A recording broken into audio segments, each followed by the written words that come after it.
প্রিয় দর্শক, বাংলাদেশটা আসলে কাদের, আমাদের নাকি দাদাদের? সেটা পুলিশে যারা চাকরি করে তাদের সবচেয়ে ভালো জানা। তারপরে ওসি মোহাম্মদ আলীকে কনস্টেবল ভরত কুমার ধরে থাপড়ালেও সেটা বলতে মানা। প্রিয় দর্শক, এটাই 90% মুসলমানের দেশ, আর 8% ভারতবাসী, 41% ওসির চেয়ার দখল করে আছে বেশ। মোহাম্মদ আলীরাই এখানে সংখ্যালঘু আর ভরত কুমারেরাই সংখ্যাগুরু। সংখ্যা দিয়ে কি আর হবে, এই তো সবে শুরু। প্রিয় দর্শক, এভাবেই চলছে বাংলাদেশ পুলিশ। এটাকে এখন আর ভারতীয় বাহিনী বললে ভুল হবে না, কারণ এই বাহিনী এখন আর শেখ হাসিনার কথায় চলে না। এখানে রায়শিদু চামার কুমারদের দাপটের দাড়ি টুপিওয়ালারা খুবই অসহায়। সব সময় তাদের মনে ভয় থাকে কখন যেন চাকরিটা যায়। বাংলাদেশ পুলিশকে নিয়ে গভীর ষড়যন্ত্র নিয়ে আমাদের আজকের অনুসন্ধান। সাথে আছে আমি ইলিয়াস হুসাইন।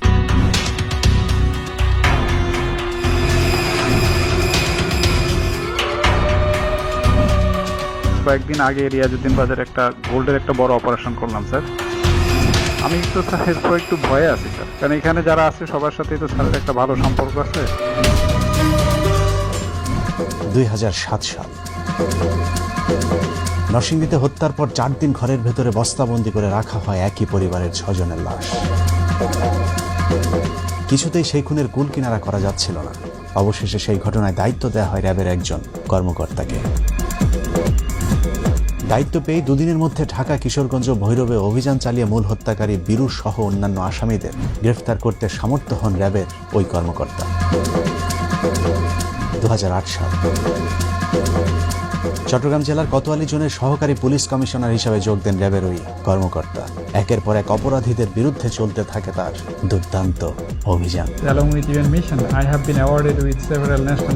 অস্ত্র মাদক চোরাচালানের বিরুদ্ধে অভিযানের পাশাপাশি স্কুল শিক্ষিকা তানিয়া হত্যাকাণ্ডের রহস্য উন্মোচন, 14 বছরের কিশোর জাভেদকে অপহরণকারীদের হাত থেকে জীবিত উদ্ধার, গৃহকর্মী রুমাকে হত্যার পর সব আলামত নষ্টের পরেও ক্লুলেস সেই হত্যাকাণ্ডের রহস্য উন্মোচন, রাউজানের বেসরকারি ব্যাংকের ভল্ট থেকে ডাকাতি হওয়া টাকা সহ কথিত গ্রাজুয়েট চক্রকে গ্রেফতার, অজ্ঞাত মলম পার্টি, সিএনজি অটোরিকশা, মোটরসাইকেল চোর চক্র সহ গামসা পার্টির মূল হোতা ও চট্টগ্রামের ডাকাত সর্দার খলিলকে তার 9 সহযোগী সহ গ্রেফতার করা হয়। এছাড়াও পাহাড়ি সন্ত্রাসী ও জঙ্গিদের বিরুদ্ধে পুলিশের ওই কর্মকর্তার সফলতা ছিল ঈর্ষণীয়। পাহাড়ি সন্ত্রাসীদের কাছ থেকে রকেট লঞ্চার, বিদেশি অস্ত্র, বিপুল পরিমাণ গোলা বারুদ উদ্ধার করেন পুলিশের ওই একই কর্মকর্তা। রাউজানের শীর্ষ সন্ত্রাসী বিধান বড়ুয়াকেও 3G রাইফেল সহ গ্রেফতার করেছিলেন তিনি। কাদের ডাকাত কিলার ওসমানকেও পুলিশের এই কর্মকর্তাই গ্রেফতার করেছিলেন। 2015 সালের 5 অক্টোবর কর্ণফুলী থানার খোয়াজনগর এলাকায় জেএমবির আস্তানা থেকে 8টি হ্যান্ড গ্রেনেড সহ বিপুল পরিমাণ বোমা তৈরির সরঞ্জাম, সেই সাথে সংগঠনের সামরিক শাখার প্রধান জাভেদকে তিনি তার 5 সহযোগী সহ গ্রেফতার করতে সমর্থ হন। 2008 থেকে 2016 সাল পর্যন্ত চট্টগ্রাম মেট্রোপলিটন পুলিশের বিভিন্ন শাখায় দায়িত্ব পালন করেছেন তিনি। যখন যেখানে দায়িত্ব দেওয়া হয়েছে সেখানেই অপরাধীদের কাছে এক ত্রাসে পরিণত হয়েছিলেন পুলিশের ওই কর্মকর্তা। 2016 সালের 25শে জানুয়ারি চট্টগ্রামের রিয়াজউদ্দিন বাজারের পাহাড় মার্কেটে মেলে দেশের ইতিহাসে সবচেয়ে বড় সোনা পাচার চক্রের স্বর্ণের বারের গুদাম। 3টি সিন্দুক থেকে উদ্ধার করা হয় প্রায় 250টি স্বর্ণের বার, সেই সাথে 60 লাখ নগদ টাকা। যুগান্তর পত্রিকার 2016 সালের 27শে জানুয়ারির খবরে বলা হয়, 25 জানুয়ারি বিকেল 5টা থেকে রাত 1টা পর্যন্ত চলা অভিযানে পুলিশের ওই কর্মকর্তাকে 2 কোটি টাকা ঘুষের অফার দেওয়া হয়। তাতেও আমাদের আজকের গল্পের নায়ক পুলিশের ওই কর্মকর্তা স্বর্ণ চোরাচালান চক্রকে ছাড়েননি। যুগান্তরের ওই দিনের খবরটির শেষ দিকে 2টো লাইন উল্লেখ করা হয়েছে, যেখানে বলা হয়েছে স্বর্ণ চোরা কারবারি এই চক্রটি ভারতের পাচারের জন্য রেখেছিল স্বর্ণের এই বারগুলো। পত্রিকার শেষ 2টি লাইনের কথা মনে রাখুন। আবারও স্বর্ণের অভিযানে ঠিক এইখানেই ফিরবো। তার আগে এতক্ষণ যে সৎ নির্ভীক পুলিশ অফিসারের কথা শুনছিলাম তার আরেকটি রূপ দেখে আসি চলুন। এতক্ষণ আপনারা যে পুলিশ কর্মকর্তা রোমহর্ষক সব অভিযানের কথা শুনছিলেন তার নাম আলোচিত পুলিশ কর্মকর্তা SP Babul Akter. I am Babul Akhtar from Bangladesh, receiving Bangladesh Police Medal from the Honorable Prime Minister of my country. হাজারো ভালো কাজ ছিল তার চাকরি জীবনের খাতায়, কিন্তু নায়ক না হয়ে তিনি এখন খলনায়ক। পরকীয়া করতে গিয়ে যিনি তার সোর্সকে দিয়ে কুপিয়ে হত্যা করেছেন তারই একমাত্র স্ত্রীকে, নিজেই নিজের স্ত্রীকে খুন করানোর পর শোকের নাটক করে দেশবাসীর করুণাও কুড়িয়েছিলেন ঠিকঠাকভাবেই। সেদিন বাবুলের কান্না দেখে বোঝাই যায়নি তিনি আসলে তার স্ত্রীকে খুন করিয়েছেন, কিন্তু আইনের চোখ ফাঁকি দেয়া কি এতই সহজ? 5 বছর পরে হলেও বাবুল আক্তারের শ্বশুর বুঝতে পেরেছেন বাবুলই খুন করিয়েছেন তার মেয়েকে। বাবুলের বিরুদ্ধে তিনি মামলা করেছেন, বাবুল এখন জেলের ঘানি টানছেন, অভিযোগ প্রমাণ হলে সর্বোচ্চ শাস্তি ফাঁসিও হতে পারে এসপি বাবুলের। সে তার স্ত্রীকে খুন করছে, সেই কারণে আমি নিজে বাবুল আক্তার সহ আর আগে যারা সম্পৃক্ত ছিল এই সম্পৃক্ত আসামিদের বিরুদ্ধে আমি বাদী হয়ে নিজে মামলা করছি। বাবুল যাকে ভাড়া করে তার স্ত্রীকে খুন করিয়েছেন সেই মুসার স্ত্রীও বলেছেন বাবুল আক্তারের নির্দেশেই তার স্বামী খুন করেছেন মিতুকে। আমি একটা কথা জিজ্ঞেস করলাম যে আপনি কি এই মামলার সঙ্গে জড়িত আছেন, এই হত্যার সঙ্গে? বলতেছে পান্না আমি এটা করতে চাই না, আমাকে বাধ্য করছে, এটা না করলে আমার সমস্যা হতো। প্রিয় দর্শক, এবার একটু নড়ে চড়ে বসুন, কারণ এতক্ষণ যা শুনছিলেন আমি তার চেয়ে অন্যভাবে ভিন্ন রকম কিছু বলবো। এতক্ষণ মামলার বাদী, সাক্ষী, তদন্ত কর্মকর্তা সকলেই বলেছে বাবুল আক্তার খুন করেছে, কিন্তু আমি যদি বলি বাবুল আক্তার খুন করেনি তাহলে কেমন হবে? কে কি বললো সেটা দেখার বিষয় না, কারণ আদালত চায় যুক্তি। যে কারণে এবার চলুন যুক্তিসঙ্গত উক্তিগুলো তুলে ধরা যাক। একটা সময় ছিল বাবুলকে তার শ্বশুর শাশুড়ি নিজের ছেলের মতো ভালোবাসতো। এমনকি বাবুল আক্তারকে যখন প্রথম ফাঁসানোর জন্য চেষ্টা করা হচ্ছিল তখন বাবুল সম্পর্কে তার শাশুড়ি 2016 সালের 30 জুন দৈনিক প্রথম আলো পত্রিকায় একটি সাক্ষাৎকার দিয়েছিলেন, যেখানে তিনি বলেছিলেন, আমি বিশ্বাস করি না বাবুল আক্তার আমার মেয়েকে খুন করেছে কিংবা নির্দেশ দিয়েছে। ওর বয়স যখন 11 বছর তখন থেকে আমি তাকে চিনি। সেই সময় আমার মেয়ের বয়স ছিল মাত্র 2 বছর। তিনি আরো বলেন, আমার সবচেয়ে বড় কষ্ট আমার মেয়েটা চলে গেল, এরপর তোরা আমার জামাইকে পেঁচাইলি কেন? বাবুল একটা ফেরেশতা, ওরা আমার মেয়ের জামাইরে নিয়ে আজে বাজে কথা বলছে। আমার ছেলে নেই, ওকে আমরা ছেলের মতো দেখি। যুগান্তর পত্রিকার 2016 সালের 29 জুন মুখ খুললে সব ষড়যন্ত্র উড়ে যাবে শিরোনামে খবরে বাবুলের শ্বশুরের একটি বিশদ সাক্ষাৎকার তুলে ধরা হয়েছে, যেখানে সাংবাদিক মিতুর বাবাকে প্রশ্ন করেছিলেন, পুলিশের একজন কর্মকর্তা অভিযোগ করেছে মিতুকে বাবুল আক্তার নানা ধরনের নির্যাতন করত। সাংবাদিকের প্রশ্নের উত্তরে বাবুল আক্তারের শ্বশুর উত্তেজিত হয়ে বলেছেন, যে কর্মকর্তা বলেছে তার বাড়িতে গিয়ে খবর নেন আর বাবুল আক্তারের বাড়িতে গিয়ে খোঁজ নিয়ে দেখেন, তাহলেই বুঝবেন বাবুল আক্তার একজন সৎ অফিসার ছিলেন। আমরা তাকে নিয়ে গর্বিত। সাংবাদিকের প্রশ্ন ছিল, বাবুল আক্তারের সাথে মিতুর দাম্পত্য জীবনকে খারাপ যাচ্ছিল? উত্তরে তার শ্বশুর বলেন, মোটেও না। তাদের মধ্যে একদিনের জন্য কোনো ঝগড়া হয়েছে বলে শুনিনি। আর যদি আমার মেয়ের সংসারে কোনো ঝামেলা থাকতো তাহলে তো সেটা আমাদের অবশ্যই বলতো। কই, সে তো কখনই বাবুলের বিরুদ্ধে কোনো অভিযোগ করেনি। এখন মেয়ের বিরুদ্ধে অশান্তির খবর কোথা থেকে আসলো? সাংবাদিক জিজ্ঞেস করেন, তথ্য এসেছে তার সোর্সকে দিয়ে মিতুকে খুন করিয়েছেন। উত্তরে তিনি বলেন, তর্কের খাতিরে যদি আপনার কথা সত্যি বলেও ধরে নেই, তারপরেও বিষয়টি অসঙ্গতিপূর্ণ। কারণ বাবুল একজন দক্ষ পুলিশ অফিসার, সে নিজেই অন্তত 60টি হত্যা মামলা তদন্ত করেছে। তাই সে যদি তার স্ত্রীকে খুন করেও থাকে তাহলে সে কেন তার ঘনিষ্ঠ সোর্সকে ব্যবহার করবে? তার এতটুকু কাণ্ডজ্ঞান কি নেই?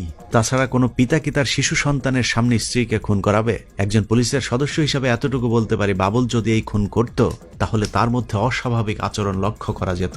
সে তাহলে আমার বাসায় এভাবে বসে থাকতে পারত না।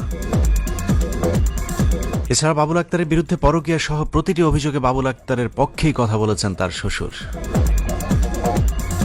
5 জুন 2021 তারিখের সমকাল পত্রিকায় মিতু হত্যার প্রধান আসামি কামরুল ইসলাম মুসার স্ত্রী পান্নার 31 মে 2021 তারিখে আদালতে দেয়া একটি জবানবন্দি তুলে ধরা হয়েছে, যেখানে পান্না দাবি করেছেন তার স্বামীর সাথে বাবুল আক্তারের ঘনিষ্ঠ সম্পর্ক ছিল। হত্যার আগের দিন সন্ধ্যায় বাবুল আক্তারের সাথে কিছু লোক আসেন, যাদেরকে তিনি চেনেন না, তবে বাসায় আসার পর ওই রাতে তাদেরকে তার বাসায় থাকতে দেন।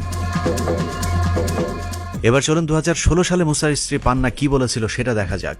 বিডি নিউজ 24-এর 4 জুলাই মুসাকে আদালতে তোলার দাবি শিরোনামে সংবাদে পান্না বলেছিলেন, আমরা ফ্যামিলি বাসায় থাকি, 3 রুমের বাসায় 1 রুমে 2 ছেলে, 1 রুমে আমরা, এবং একই সাথে ড্রয়িং ও ডাইনিং রুম। সেখানে বাইরের লোক থাকার কোনো সুযোগ নেই।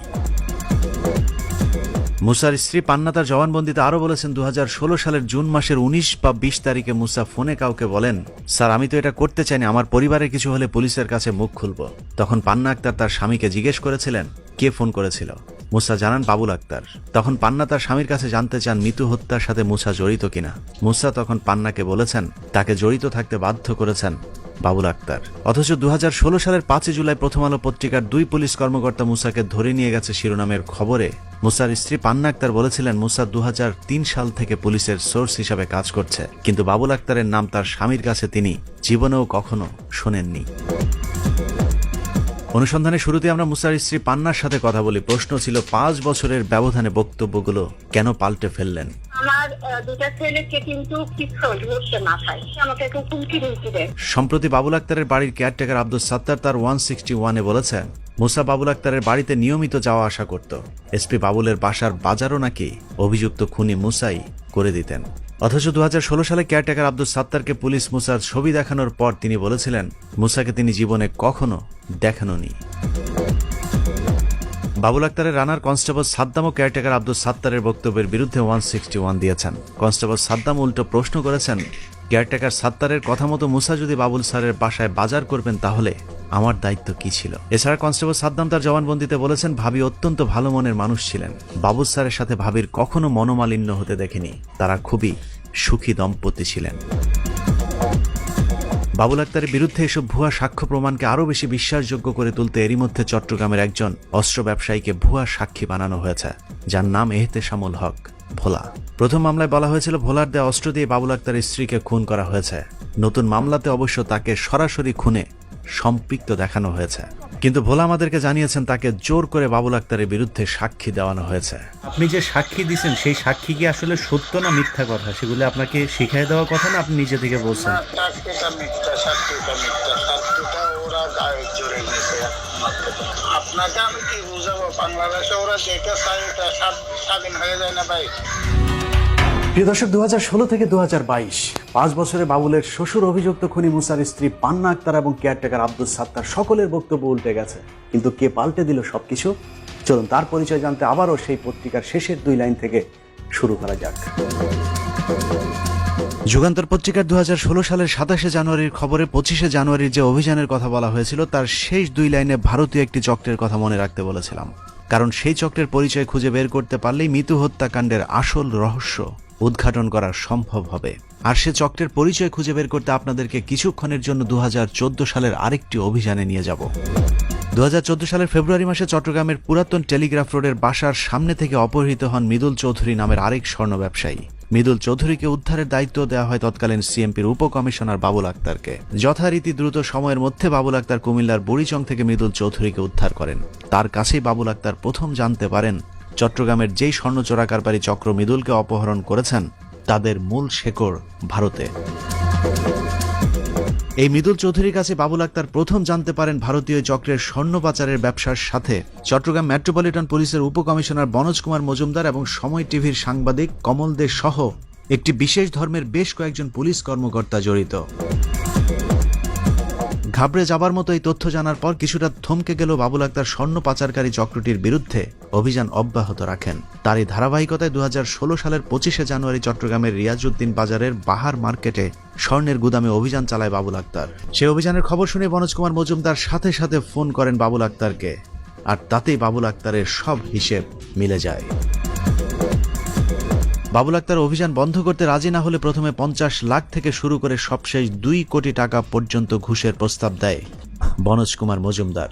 বাবুল আক্তার তাতেও রাজি না হলে তাকে দেখে নেয়ার হুমকি দেয় বনোজ কুমার।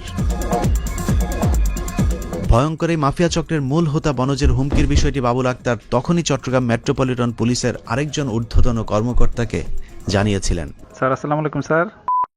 স্যার বাবুল আক্তার বলছিলাম স্যার। বাবুল আক্তারের সাথে পুলিশের ওই কর্মকর্তার গুরুত্বপূর্ণ সেই ফোন রেকর্ডটি এখন আমাদের হাতে। স্যার আমি একটা বিষয় একটু আপনার সাথে শেয়ার করতে যাচ্ছিলাম স্যার। স্যার আপনি জানেন যে কয়েকদিন আগে রিয়াজউদ্দিন বাজারে একটা গোল্ডের একটা বড় অপারেশন করলাম স্যার। ওখান থেকে তো আমরা বেশ পরিমাণ গোল্ড উদ্ধার করছি, আরও প্রায় 60 লাখ টাকা মতো উদ্ধার করছি স্যার ওখানে। স্যার তো আমি ওখানে স্পটে থাকতে স্যার বনোজ স্যার আমাকে ফোন করছিলেন, ফোন করে বললেন যে বাবুল ওইখান থেকে ফিরে আসেন। তো তখন তো স্যার ওইখানে অনেক লোকজন হয়ে গেছে, তারপরে সবাই আসছে, আমাদের অফিসাররা আছে। আমি বলছি যে স্যার এখান থেকে তো ফেরা সম্ভব না। স্যার তখন বললেন যে দেখেন বাবুল কাজটা আপনার ঠিক হলো না। জি স্যার বনোজ স্যার। স্যার আমি তো স্যার এরপর একটু ভয়ে আছি স্যার, কারণ এখানে যারা আছে সবার সাথেই তো স্যারের একটা ভালো সম্পর্ক আছে। স্যার তো দীর্ঘদিন এখানে কাজ করছেন স্যার। ঊর্ধ্বতন কর্তৃপক্ষকে বিষয়টি জানানোর পর 2016 সালের মার্চে বনোজ কুমার মজুমদারকে চট্টগ্রাম থেকে ঢাকায় বদলি করা হয়। তাতে আরও বেশি ক্ষিপ্ত হয়ে ওঠেন বনোজ কুমার, কারণ বনোজ এরই মধ্যে বিরাট সাম্রাজ্য গড়ে তুলেছিলেন চট্টগ্রামে। বনোজের রয়েছে অন্তত 22টি ট্রলার, 2টি জাহাজ, মাদক, মানব পাচার, স্বর্ণের ব্যবসার বিশাল সাম্রাজ্য সহ চট্টগ্রামে নিজের শ্বশুরবাড়ি ছেড়ে আসতে চাননি বনোজ কুমার।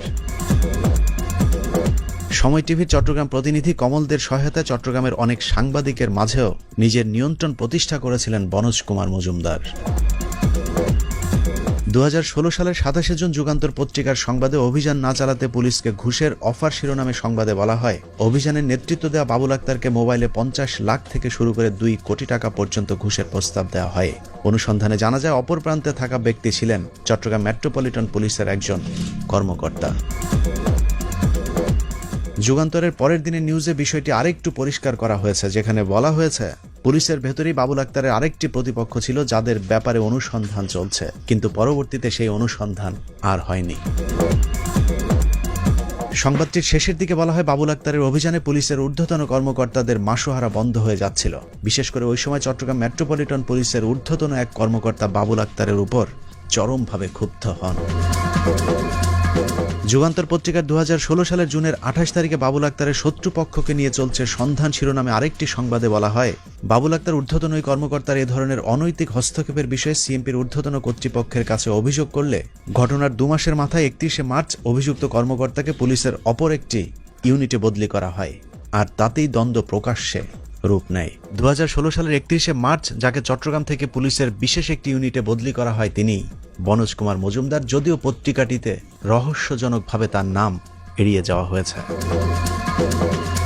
প্রতিটি সংবাদেই দেখা যায় একজন ঊর্ধ্বতন পুলিশ কর্মকর্তার কথা বলা হয়েছে, কিন্তু কৌশলে তার নাম এড়িয়ে যাওয়া হয়েছে। অথচ বাবুল আক্তার প্রতিটি সংবাদ মাধ্যমকেই বনোজ কুমারের নাম উল্লেখ করে অভিযোগ করেছিলেন। আমাদের অনুসন্ধান মঞ্চে বনোজের নাম গোপন রাখতে বেশ কয়েকজন সাংবাদিককে ম্যানেজ করেছে সময় টিভির সাংবাদিক কমল দে। সাংবাদিকদের এ ধরনের আচরণে বাবুল আক্তার আরও বেশি ভয় পেয়ে যান, যে কারণেই তিনি চট্টগ্রাম মেট্রোপলিটন থেকে আবারও র্যাবে ফেরত যেতে চেয়েছিলেন। বাংলাদেশ প্রতিদিন পত্রিকার 2016 সালের 7 জুনের খবরে আতঙ্ক সৃষ্টি করতেই খুন শিরোনামে একটি সংবাদে বলা হয়েছে, নিরাপত্তা শঙ্কার কথা ভেবে স্ত্রী হত্যার 3 মাস আগেই পুনরায় র্যাবে ফেরত আসতে চেয়েছিলেন বাবুল আক্তার।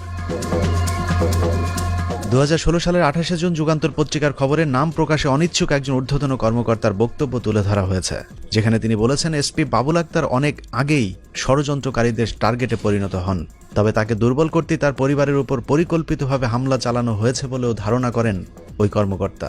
একই সঙ্গে তিনি বলেন ষড়যন্ত্রকারীরা প্রচণ্ড প্রতাপশালী, যে কারণে প্রকৃত ঘটনা আদৌ তদন্তে আসবে কিনা তা নিয়ে যথেষ্ট সংশয় রয়েছে। প্রতাপশালী সেই চক্রটি মিতু হত্যার আগে বাবুল আক্তারকে হত্যার চেষ্টা চালিয়েছিল।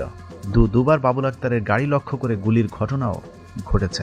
2014 সালের 18 মার্চ বাবুল আক্তার তার ব্যক্তিগত এবং পারিবারিক নিরাপত্তার আশঙ্কা জানিয়ে থানায় যে সাধারণ ডায়েরিটি করেছিলেন সেটিও এখন আমাদের হাতে। মাহমুদা খানম মিতু খুন হবার 6 মাস আগে তার মায়ের কাছে বাবুলকে হত্যার হুমকির বিষয়টি জানিয়েছিলেন। আম্মা বাবুকে হুমকি দিয়েছে, কি বলছে তা বলতে পারবো না, বলছে আম্মা বাবুকে হুমকি দিয়েছে। প্রিয় দর্শক, মিতু যে স্বামীর খুনের ভয়ে দুশ্চিন্তা করতেন, সেই স্বামী এখন তার খুনের আসামি। মাহমুদা খানম মিতুকে বাবুল আক্তার খুন করেছে এটা এখন সবাই জানে, তবে সবচেয়ে বেশি তথ্য প্রমাণ যার কাছে রয়েছে তিনি নবগঠিত পুলিশ ব্যুরো অফ ইনভেস্টিগেশন শাখার প্রধান বনোজ কুমার মজুমদার। পুলিশের এই শাখায় বনোজ বললে 2-2 4, আবার 2-2 6ও হয়। তদন্তের নামে 9-6 করা পুলিশের এই শাখাটিতে বনোজ কুমার মুকুটহীন এক সম্রাট। বাবুল আক্তারকে তার স্ত্রীর খুনি হিসেবে প্রমাণ করতে বনোজ কুমার কতটা অতি উৎসাহীর ভূমিকা পালন করেছে তার প্রমাণ দেখতে বনোজের 12 মে 2021 তারিখের একটি সংবাদ সম্মেলন থেকে ঘুরে আসা যাক। আমাদের কাছে স্পষ্ট হয়েছে যে বাবুল আক্তার ইচ্ছাকৃতভাবে তার সোর্স চিনেন নাই। সাধারণত একজন পুলিশ যদি অন্যায় করেও থাকে তবু আরেকজন পুলিশ তার বিরুদ্ধে কোনো বক্তব্য দিতে গেলে যথেষ্ট কৌশলী হবার কথা, কিন্তু ওই দিনের সংবাদ সম্মেলন দেখে মনে হয়েছে বাবুলকে শাস্তি দিতে আদালতের চেয়ে গুরু দায়িত্ব কাঁধে তুলে নিয়েছেন বনোজ কুমার। বাবুল আক্তার এই মামলা 1 নম্বর আসামি হবেন, আমরা এই জিনিসটাই প্রমাণ করার সুযোগ খুঁজছিলাম। সংবাদ সম্মেলনের শুরুতেই তিনি বলেন বাবুলকে গ্রেপ্তার করতে হলে আগের মামলার ফাইনাল রিপোর্ট জমা দিতে হবে। মামলার বাদী জনাব বাবুল আক্তারকে যদি অ্যারেস্ট করতে হয়, টেকনিক্যালি এটি হলো যে মামলাটিতে তিনি বাদী ছিলেন সেই মামলাটি ফাইনাল রিপোর্ট দিতে হবে। আইন অনুযায়ী পিবিআই যদি এই মামলার তদন্তে বাবুল আক্তারের সংশ্লিষ্টতা পেয়েও থাকে সেটা তাদের প্রতিবেদনে উল্লেখ করবে এবং প্রতিবেদন আদালতে দাখিল করবে। একটি মামলার তদন্তকারী সংস্থার দায়িত্ব এখানেই শেষ। কিন্তু বনোজ কুমার প্রথম মামলার প্রতিবেদন দাখিলের আগেই পরবর্তী মামলারও খবর বলে দিয়েছিলেন সেই সংবাদ সম্মেলনে। নতুন একটি মামলা হবে, পরের দিন মামলা কে করবে সেটাও বনোজি নির্ধারণ করে দিয়েছিলেন। সেই মামলাটি করতে পারে তার বাবা মোশাররফ হোসেন। এখানেই শেষ নয়, পরের দিনের মামলার বাদীকে তারও একদিন আগে ঢাকা থেকে পিবিআইয়ের গাড়িতে করে চট্টগ্রামে নিয়ে বসিয়ে রেখেছিলেন বনোজ কুমার। আমাদের পিবিআইয়ের গাড়িতে তাকে নিয়ে যাওয়া হয়েছে, তিনি ওখানে আছেন এবং উনি মামলা এফআইআর তৈরি করেছেন ফাইনাল রিপোর্টটি জমা হওয়ার কিছুক্ষণ পর পাঁচলাইশ থানায় একটি নতুন মামলা হবে। যখনই এই মামলাটি দায়ের করা হবে, সে 1 নম্বর আসামি হবেন, তখনই বাবুল আক্তার গ্রেপ্তার হবেন। বাবুলের শ্বশুরও জানিয়েছেন জামাইয়ের বিরুদ্ধে মামলা করতে তাকে সবচেয়ে বেশি সহযোগিতা করেছেন বনোজ কুমার মজুমদার। আমরা তো বাদী হইলে কেউ ভাবে যে তারা নিজেরা সহযোগী হয়ে বাদী হয়েছে, হ্যাঁ, এরকম কথাবার্তা কিন্তু বনোজ কুমারও বলছে। তা বিচার চাইলে আপনি কি এই মামলার বাদী হবেন? তখন আমি বলছি যে ঠিক আছে, আমি বাদী হব। বাবুল আক্তারের বিরুদ্ধে 71 টিভির ফারজানা রূপাকে ডেকে নিয়ে বনোজ কুমারের দেয়া একটি সাক্ষাৎকার শুনলে আরো বেশি অবাক হবেন, যেখানে তিনি বলেন এই মামলাটা একদিন তার কাছে যাবে সেটা নাকি তিনি আগেই জানতেন, যে কারণে দীর্ঘদিন ধরেই নাকি তিনি বাবুলকে নজরদারিতে রেখেছিলেন। বাবুল আক্তারকে আমার পাহারা দেওয়া লাগছে, সে যেখানে চাকরি করেন বা ব্যবসা করেন। কতদিন ধরে বাবুল আক্তারকে নজরদারিতে রেখেছে বনোজ কুমার? মৃত্যু খুন হবার পরে নাকি আগে থেকে? মাহমুদা খানম মৃত্যু খুন হবার পর মামলাটি তদন্তের দায়িত্ব ছিল চট্টগ্রাম ডিবি পুলিশের কাছে। তারও 3 মাস আগে বনোজ কুমারকে চট্টগ্রাম থেকে পিবিআইয়ের প্রধান হিসেবে ঢাকায় বদলি করা হয়। সেই হিসেবে মৃত্যু হত্যাকাণ্ড নিয়ে বনোজের কোনো দায়িত্ব থাকবার কথা নয়, কিন্তু বাস্তবে হত্যাকাণ্ডের শুরু থেকে শেষ পর্যন্ত সবকিছু ঠান্ডা মাথায় নিয়ন্ত্রণ করেছে বনোজ কুমার মজুমদার। মুসা মুসা মুসা মুসা তো মুসাকে তো চিনে, এখন জানতে পারে। হ্যাঁ স্যার, মুসাকে তো দেখছি তার সাথে। আপনাদের নিশ্চয়ই মনে আছে মৃত্যু খুন হবার পর সকলেই বলতে শুরু করেছিল জঙ্গিরা বাবুলের স্ত্রীকে খুন করেছে, কিন্তু এটা হয়তো অনেকেরই জানা নেই জঙ্গিদের ইস্যুটিকে বনোজ কুমারই তার পিবিআইয়ের মাধ্যমে সামনে এনেছিলেন। প্রশ্ন করবেন কিভাবে? চলুন সেই অনুসন্ধান দেখা যাক। 2016 সালের 15 জুন কালের কণ্ঠ পত্রিকায় জেএমবির বুলবুল জেলে বসে হত্যার নির্দেশ দিচ্ছে শিরোনামে একটি সংবাদ প্রচার করা হয়, যেখানে বলা হয় জেএমবির উচ্চ পর্যায়ের সদস্য বুলবুল আহমেদ ওরফে ফুয়াদ জেলখানায় বসে বাইরে থাকা সদস্যদের কাছে চিরকুট পাঠাচ্ছেন।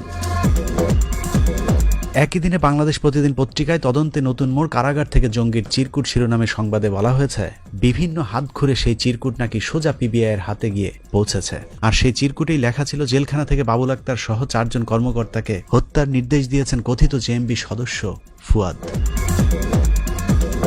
এখন আপনাদের মাথায় আরেকটি প্রশ্ন আসতে পারে, তা হলো ওই সময় মৃত্যু হত্যা মামলা তদন্ত করছিল ডিবি, তাহলে অন্য কোনো সংস্থা যদি জেলখানার ভেতরে তেমন কোনো চিরকুট আদৌ পেয়ে থাকে তাহলেও সেটা ডিবির কাছে যাবার কথা, কিন্তু পিবিআইয়ের কাছে কল্পিত সেই চিরকুট কেন গেল?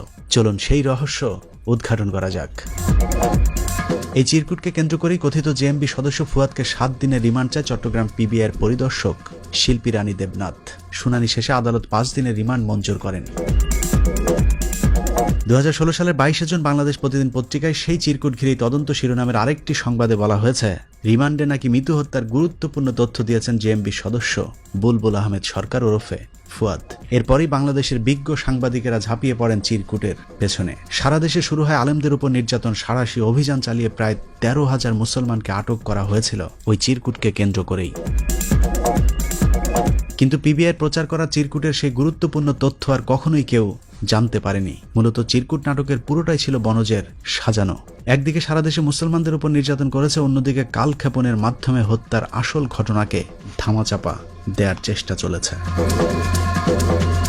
মিতুকে যেদিন কুপিয়ে হত্যা করা হয়েছিল সেদিন একটি অপরিচিত নম্বর থেকে মিতুকে তার বাচ্চা নিয়ে নির্দিষ্ট সময়ের আধা ঘন্টা আগে স্কুলে যেতে বলা হয়েছিল, যে কারণে বাবুলের পরিবারের নিরাপত্তার দায়িত্বে থাকা কনস্টেবল সাদ্দাম মিতুর সাথে সেদিন স্কুলে যেতে পারেনি। কনস্টেবল সাদ্দাম সাথে থাকলে হয়তো খুনের ঘটনা নাও ঘটতে পারত, যে কারণে খুদে বার্তা যে পাঠিয়েছিলেন তাকে চিহ্নিত করা গেলে হত্যার অনেক রহস্য উদ্ঘাটন করা সম্ভব। মামলার প্রতিবেদনে বলা হয়েছে উচ্চ প্রযুক্তি ব্যবহার করে সেই খুদে বার্তাটি পাঠানো হয়েছিল, যা কোনো সরকারি সংস্থা ছাড়া সম্ভব নয়। আমাদের অনুসন্ধান বলছে সেই খুদে বার্তা পাঠানো সরকারি সংস্থাটি বনোজ কুমার মজুমদারের পিবিআই।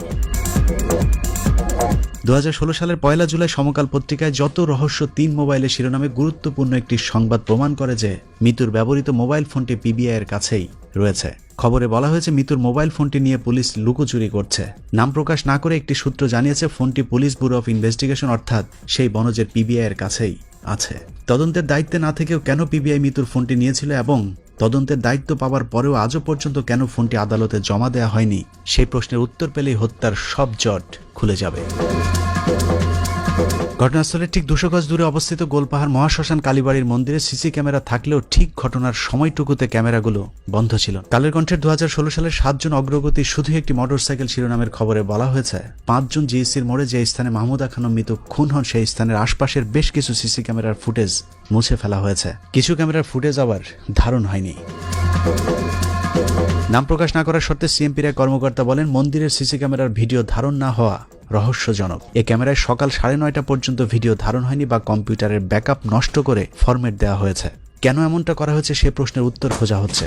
পুলিশ কর্মকর্তারা বলেছেন একটি ক্যামেরার ফুটেজ ধারণ না হলে বোঝা যেত কারিগরি সমস্যা, কিন্তু অনেকগুলো ক্যামেরা বন্ধ থাকা সন্দেহজনক।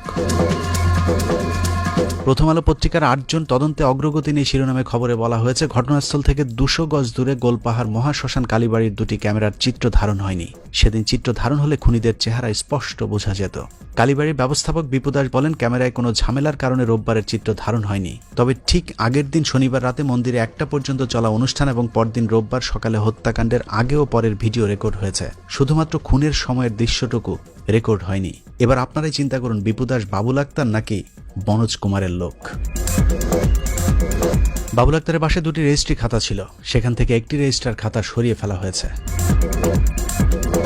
এ মামলায় মোট 85 জনের 161 ধারায় সাক্ষ্য নেওয়া হলেও এখন মাত্র 53 জনের সাক্ষ্য আদালতে উপস্থাপন করা হচ্ছে। বাকি 32 জনের জবানবন্দি গায়েব করে দিয়েছে পিবিআই। মৃত হত্যার 4 আসামির মধ্যে মূল আসামি মুসা ও কালুকে ঘটনার পর থেকে নিখোঁজ দেখানো হয়েছে।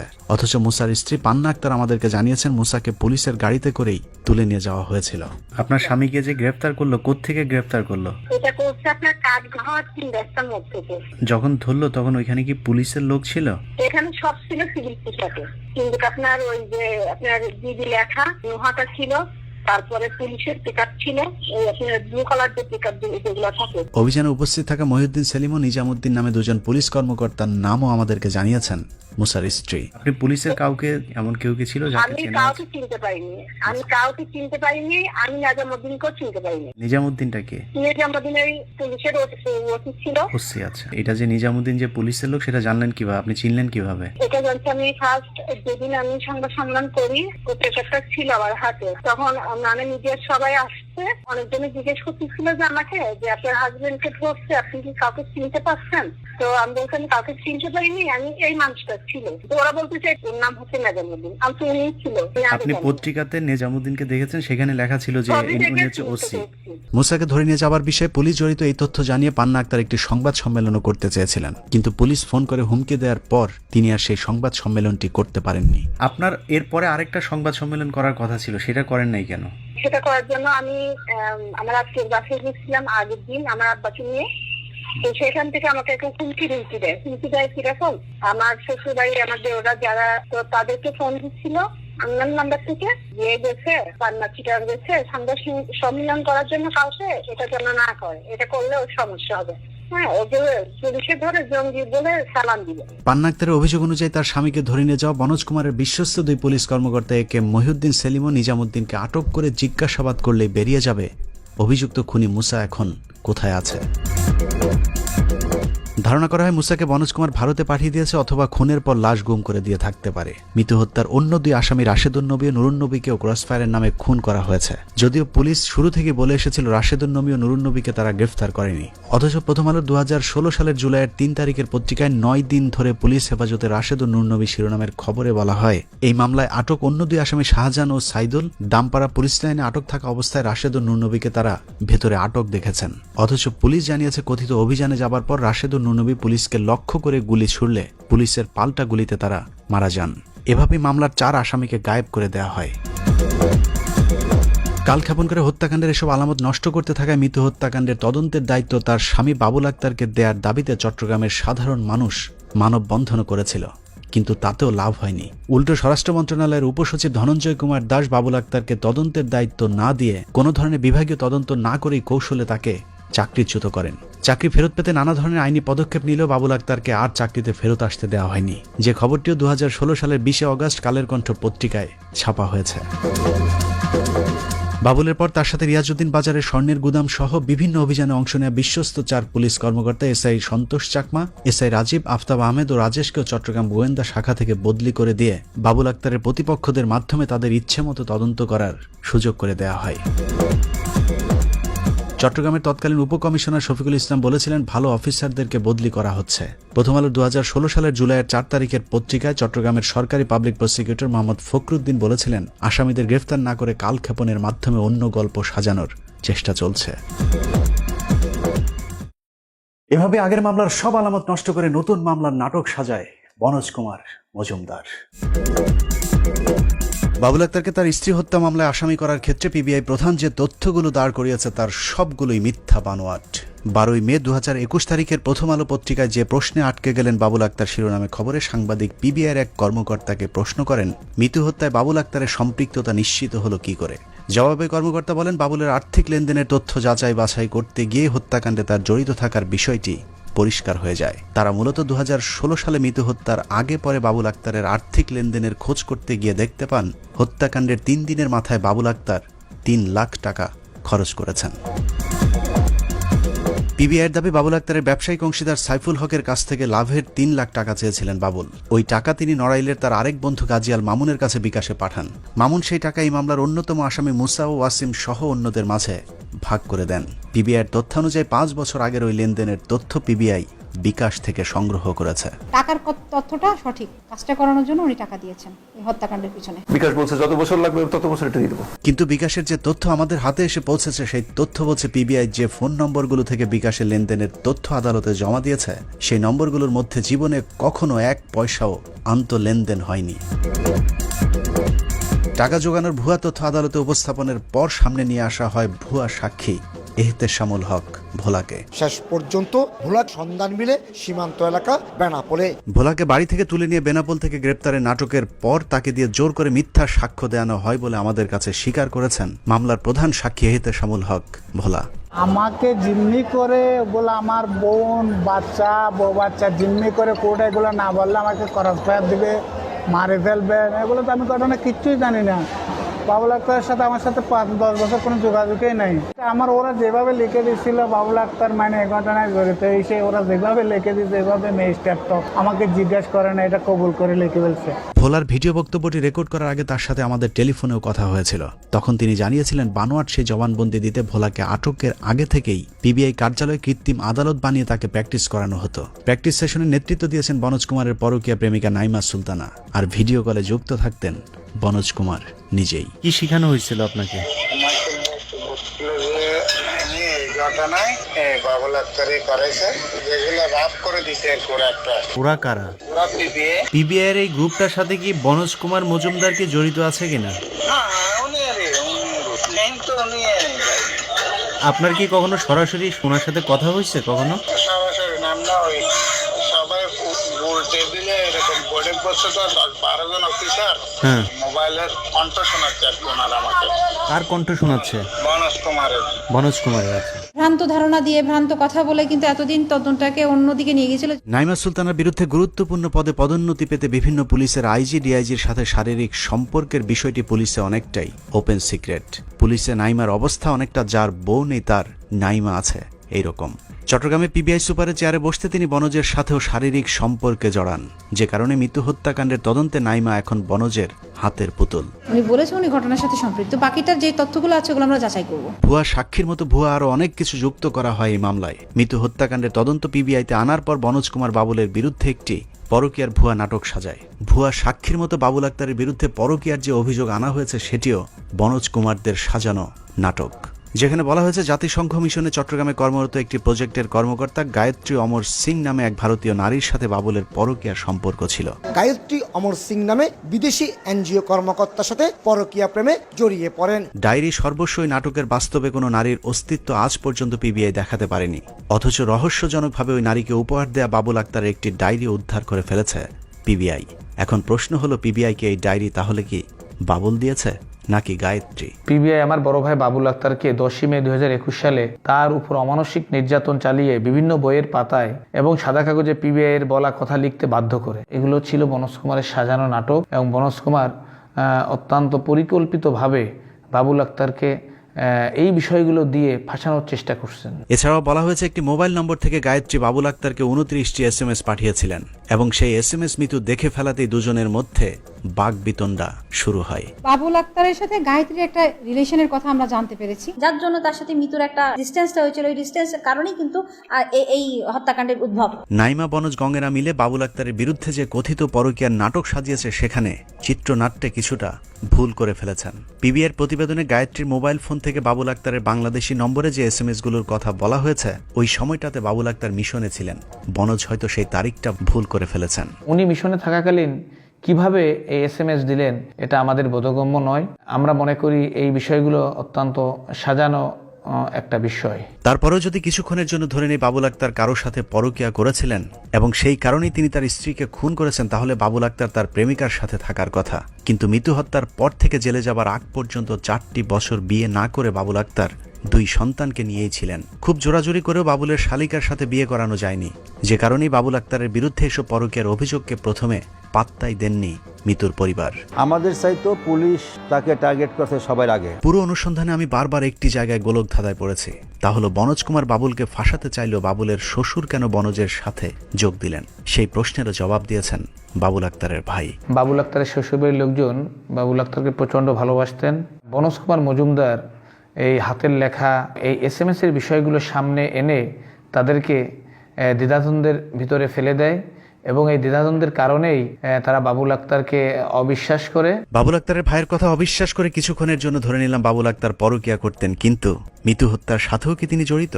এমন প্রশ্ন হয়তো মিতুর পরিবারের মাথায় এসেছিল। পরকীয়া যদি করেও থাকে, বাবুল কখনই মিতুকে খুন করতে পারে না। কিন্তু বনজ কুমার বাবুল আক্তারের শ্বশুরের ব্রেন ওয়াশ করেছেন মিতুর খুনির সাথে বাবুলের কথিত একটি ফোন রেকর্ডের গুজব ছড়িয়ে, যেখানে বাবুল নাকি খুনিকে বলেছেন কোপাই লিখেন, তোরে কোপাইতে বলছে কে। আলোচিত কোপাকুপির সেই রেকর্ড আজ পর্যন্ত পৃথিবীর কাউকে শোনানো হয়নি। এমনকি আদালতেও তেমন কোনো রেকর্ড কিংবা কোন নাম্বার থেকে বাবুল আক্তার কোপানোর কথা বলেছে তেমন কোনো মোবাইল নম্বরও আদালতে জমা দেওয়া হয়নি। ভুয়া যেই ফোন রেকর্ডের কারণে বাবুল আক্তারের বিরুদ্ধে তার শ্বশুর মামলা করেছেন, তিনিও নাকি সেই রেকর্ড আজ পর্যন্ত শোনেননি। সেই কল রেকর্ডটা কি আপনি নিজে শুনেছেন? এখন প্রশ্ন হলো, তোরে কোপাইতে বলছে কে, এই গুজব সারা দেশে কিভাবে ছড়ালো? কোপাকুপি সহ বাবুল আক্তারের বিরুদ্ধে ছড়ানো সব গুজব মানুষের মাঝে ছড়িয়ে দেওয়ার প্রধান কারিগর হিসেবে দায়িত্ব পালন করেছেন সময় টেলিভিশনের চট্টগ্রাম প্রতিনিধি কমল দে। হত্যাকাণ্ডের পরও বাবুল আক্তারের সাথে মুসার ঘনিষ্ঠ যোগাযোগ ছিল। সময় টিভির মাধ্যমে কমল দেই প্রথম কথিত কোপানোর গুজবটি ছড়িয়ে দেয়। আশ্চর্যের বিষয় হলো, সময় টিভির ইউটিউব চ্যানেলের এই ভিডিওর শিরোনাম দেওয়া হয়েছে গুলি করতে বলছিলাম কোপাই লিখেন, অথচ সেই নিউজের কোথাও বাবুল আক্তারের সেই ফোন রেকর্ডের অস্তিত্ব নেই। এদিকে কিলিং মিশনের প্রধান মুসাকে ঘিরে এই মামলা তদন্ত ঘুরপাক খেল। এখন পর্যন্ত আইন শৃঙ্খলা বাহিনী তার অবস্থান নিশ্চিত করতে পারেনি। বাবুলের কোপানোর রেকর্ড না থাকলেও ভুয়া শিরোনাম দিয়ে সময় টিভির মতো একটি জাতীয় টেলিভিশনকে বোকা বানিয়েছে সামান্য একজন আঞ্চলিক প্রতিনিধি। বাবুল আক্তার তার স্ত্রী মিতুকে অনুসরণ করার দায়িত্ব দেন বিশ্বস্ত সোর্স মুসাকে। এটি 23 অগস্ট 2022 সালে সময় টিভির ইউটিউবে আপলোড করা একটি সংবাদ। কমলদের তৈরি করা প্রায় একই ধরনের সংবাদ গেল 2.5 বছরে এর আগেও একাধিকবার প্রচার করেছে টেলিভিশনটি। 2.5 বছরের তদন্ত শেষে স্ত্রী মাহমুদা খানম মিতুকে হত্যার জন্য তার স্বামী সাবেক পুলিশ সুপার বাবুল আক্তারকেই মূল পরিকল্পনাকারী ও অর্থের যোগানদাতা হিসেবে চিহ্নিত করেছে পিবিআই। সাধারণত 4-5 বছরের পুরাতন কোনো খুনের ঘটনার বর্ষপূর্তি কিংবা আদালতের কোনো অগ্রগতি হলে সেটার সংবাদ প্রচার করা হয়, কিন্তু কোনো কারণ ছাড়াই 23 অগস্ট কমলদের এই সংবাদটি প্রচার করা সন্দেহজনক। কমল দে, সময় সংবাদ, চট্টগ্রাম। তবে কারণ একটা আছে, তা হলো উচ্চ আদালতে বাবুল আক্তারের জামিনের রুল শুনানির তারিখ নির্ধারিত হতে যাচ্ছে, এমন খবরে পাগল প্রায় বনজ কুমার। সেই সাথে কমলদের সময় টিভি সহ বেশ কয়েকটি মিডিয়াকে কাজে লাগিয়ে বাবুল আক্তারকে খুনি বানানোর সর্বোচ্চ চেষ্টা চালিয়ে যাচ্ছে। কোথাও আবার আদালতের আগে বাবুলকে খুনি হিসেবে রায়ও দিয়ে দেওয়া হচ্ছে। বাবুল আক্তার তার বিশ্বস্ত সোর্স মুসার মাধ্যমে এই হত্যাকাণ্ড সংগঠিত করেছে। বাবুল আক্তারকে খুনি হিসেবে প্রচার করেই থেমে নেই বনজ কমল চক্র। চলছে আরও অনেককে ফাঁসানোর পরিকল্পনা। সেই তালিকায় গুরুত্বপূর্ণ দুজন ব্যক্তি হলেন সাবেক আইজিপি শহীদুল হক এবং চট্টগ্রাম মেট্রোপলিটন পুলিশের সাবেক কমিশনার ইকবাল বাহার। এই দুজন পুলিশ কর্মকর্তার বিরুদ্ধে বনজের ক্ষোভের কারণও সেই স্বর্ণের গুদামে অভিযান। তৎকালীন আইজিপি শহীদুল হক এবং সিএমপি কমিশনার দুজনেই ওই ঘটনায় বাবুলের পক্ষ নিয়েছিলেন, যে কারণেই বনজ এখন তাদের উপর চড়েছেন। স্যার আসসালামু আলাইকুম। স্যার বাবুল আক্তার বলছিলাম স্যার। আমাদের সূত্র জানায় বাবুল আক্তার 12 থেকে 17 মে 5 দিনের রিমান্ডে থাকা অবস্থায় তার উপর অমানবিক নির্যাতন করা হয়। এমনকি তার স্ত্রীর মতো তার সন্তানদেরকেও খুনের ভয় দেখানো হয়েছিল সেই রিমান্ডের পুরো সময়টা বনজ কুমার ভিডিও কলে সবকিছু নির্দেশনা দিতেন। ওই সময় সাবেক পুলিশের আইজিপি শহীদুল হক এবং ইকবাল বাহারকে এই মামলার আসামি হিসেবে অভিযুক্ত করলে বাবুল আক্তারকে ছেড়ে দেওয়ার আশ্বাসও দেন বনজ। নির্যাতনের এক পর্যায়ে বাবুল আক্তার রাজি হলে বনজ কুমার ধারণা করেন শহীদুল হক ও ইকবাল বাহারকে ফাঁসানো যাবে। এরই প্রেক্ষিতে সমকাল পত্রিকার 5 জুন 2021 তারিখে মুসার বাইরেও দুজন গুরুত্বপূর্ণ পলাতক ব্যক্তি কারা শিরোনামে খবরে পিবিআই প্রধান বনজ কুমার বলেন, আমরা দুজন গুরুত্বপূর্ণ ব্যক্তিকে খুঁজছি যাদের পেলেই তদন্তে একটা গ্রহণযোগ্য সমাপ্তির দিকে যাবে। তবে এখনই তাদের ব্যাপারে আর বেশি কিছু বলা সম্ভব নয়। যে দুজনকে খোঁজা হচ্ছে তাদের বিষয়টি তদন্তে নতুনভাবে সামনে এসেছে, কিন্তু আদালতে যাবার পর ওই দুই পুলিশ কর্মকর্তার বিরুদ্ধে কোনো সাক্ষ্য না দেয় পরিকল্পনা ভেস্তে যায় বনোজ কুমারের। স্ত্রী হত্যার দায় স্বীকার করে জবানবন্দি দিতে প্রথমে রাজি হলেও শেষ পর্যন্ত জবানবন্দি দেননি এসপি বাবুল আক্তার। নেক্সটে আমরা চিন্তা করব বাবুল আক্তার আরেকবার রিমান্ডে আনার জন্য আমাদের আরো কিছু তথ্য লাগবে ওনার কাছ থেকে। খুনের সাথে সম্পৃক্ত করতে ব্যর্থ হয়ে খুনের মামলায় তদন্তে গাফলতির হাস্যকর অভিযোগ আনা হয় আইজিপির বিরুদ্ধে। 12 মে 2021 তারিখের প্রথম আলো পত্রিকার সংবাদ অনুযায়ী মিতু হত্যাকাণ্ডের রহস্য উন্মোচন না করার ব্যর্থতার অভিযোগে সাবেক আইজিপি যে কোনো সময় আটক হতে পারেন বলে ইঙ্গিত দেওয়া হয়েছে, যার পেছনেও কলকাঠি নেড়েছেন বনোজ কুমার মজুমদার। এ বিষয়ে আমরা কথা বলি সাবেক আইজিপি শহীদুল হকের সাথে। প্রশ্ন ছিল, বনোজ কুমারের আপনার প্রতি এত ক্ষোভের কারণ কি? বাবুল আক্তার এক্সট্রাঅর্ডিনারি সাহসী অফিসার, তাকে যে কাজ দিত যত ঝুঁকি নিয়ে সে কাজ করতো। বনোজের সাথে তো আমার এমন কোনো কিছু বিষয় নিয়ে লাগে নেই, আমার বিরুদ্ধে বলে বলুক, এত কিছু আসে জানা, মিথ্যা তো কখনো প্রতিষ্ঠিত হয় না। অন্যদিকে অভিযুক্ত পুলিশের অন্য কর্মকর্তা ইকবাল বাহার তেমন কিছু না বললেও বিষয়টি গভীরভাবে পর্যবেক্ষণের কথা আমাদেরকে জানিয়েছেন। বনোজ কুমার আপনার নাম সামনে আনার জন্য এই চেষ্টাগুলো কেন করছে আপনার মনে হয়? এটা আমার জানা নাই কি কারণে সে এরকম করতে পারে বা কি। প্রিয় দর্শক, এভাবেই ভারতের প্রয়োজনে ভারতের ইশারায় একদল অখণ্ড ভারতের স্বপ্নে বিভোর অফিসারেরা বাংলাদেশি মুসলমান অফিসারদেরকে শায়েস্তা করছে। কিন্তু মজার বিষয় হলো, এই ইকবাল বাহার আর শহীদুল হকেরা এক সময় গণহারে একটি বিশেষ ধর্মের ভারতীয় নাগরিকদের পর্যন্ত বাংলাদেশ পুলিশে চাকরি দিয়ে গেছেন, আর তারাই এখন তাদের দিকে মুখোশ পাল্টে তারপর ফনা তুলছে সুবল দেওয়ার জন্য। প্রিয় দর্শক, স্বরাষ্ট্র মন্ত্রণালয়ের উপসচিব ধনঞ্জয় কুমার দাসেরা শুধুমাত্র বনোজ কুমারদের কথাই চিন্তা করে, কিন্তু নজিরবিহীন বেনজির আর মনিরুল ইসলামেরাই আমাদের মুসলমানদের সবচেয়ে বড় শত্রু। নিজেদের ব্যক্তি স্বার্থের জন্য আমাদের ভবিষ্যৎ প্রজন্মকে যে এক অন্ধকার অনিশ্চিত ভবিষ্যতের দিকে ঠেলে দিয়ে গেল, সেখান থেকে আবারও আলোর মুখ দেখা সম্ভব কিনা সেটা এখনই বলা অসম্ভব। আল্লাহ হাফেজ।